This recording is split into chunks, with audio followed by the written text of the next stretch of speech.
that a place looking for a live-in housekeeper could afford to, I don't know, pave their driveway. If I get the job, I'm going to have to find a smoother back road that won't shake my car apart. I clutch the wheel, my shoulders tight, and my head leaning forward. Hold on, baby. You can do it. But after a mile, I don't see the house. Only the bright green landscape just south of Bozeman, Montana I've grown accustomed to. Right now, I'm 75% sure that I'm still lost. Even if I know I took the right turn, this pothole-marked road feels more like an entrance to a haunted house than anything else. I groan as the path slopes up and my motor makes the same sound I make when I'm coughing up phlegm. I shift gears and my car bucks. "Come on, Selena, my darling," I beg. I turn off the CD player. Yes, my car still has a CD player. And hit the gas, leaning forward as if I can push this thing up the hill with my sheer willpower. Then I'm up at the top of the hill. Bright green trees in the distance make the view practically a postcard. It rained a lot this spring, and out here, there's a wildness to the surrounding lawn, overgrown in a way that looks almost forgotten. "Okay," I say, this time to the porg hanging from my rearview mirror. "Do you think I have a chance at the job, Leia?"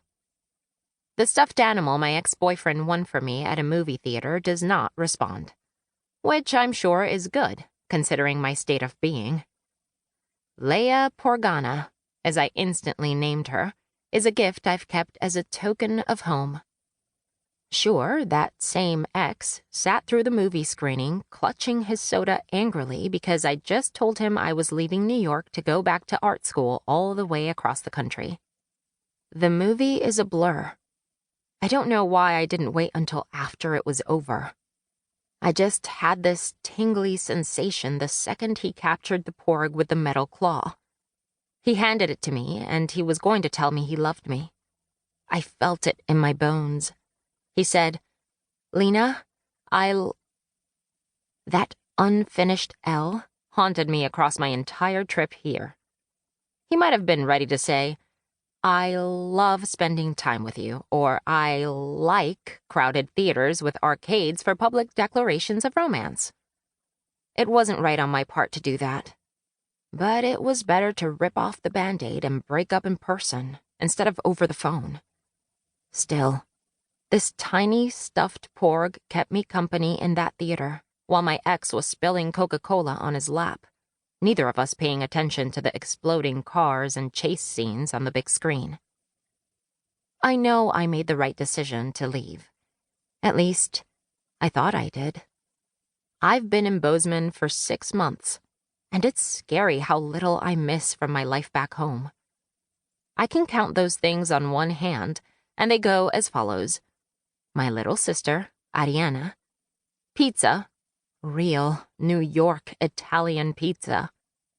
Hearing 7 different languages at any given time on the way to work.